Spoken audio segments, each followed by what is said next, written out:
जीतिया। एगो बबुआ खातिर हो, एगो बेटियों खातिर हो, सासू भूखब जीतिया हो, हम त भूखब जीतिया।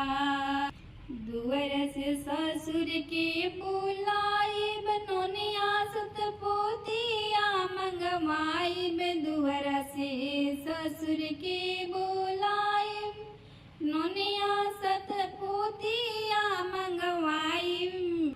हम त नेत धर्म से हो, हम त नेत धर्म से व्रत अनुष्ठान करब। हम त नेत धर्म से हो, हम त नेत धर्म से व्रत अनुष्ठान करब।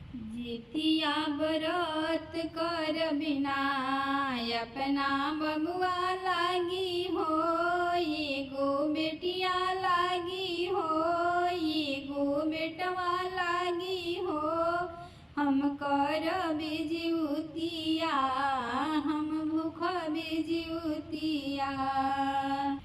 दुअर से सैया के बुलाइब, हम जीवतिया फरमाइब। दुअर से स्वामी के बुलाइब, एगो जीवतिया बनमाइब।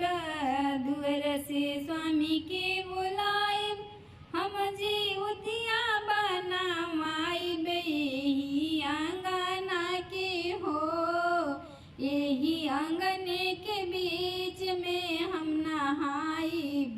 कथा ओहि जे सुनल जाई ना, एगो लाल खाती हो, अपना लाल खाती हो, हम त भूखब जीतिया हो, हम त भूखब जीतिया।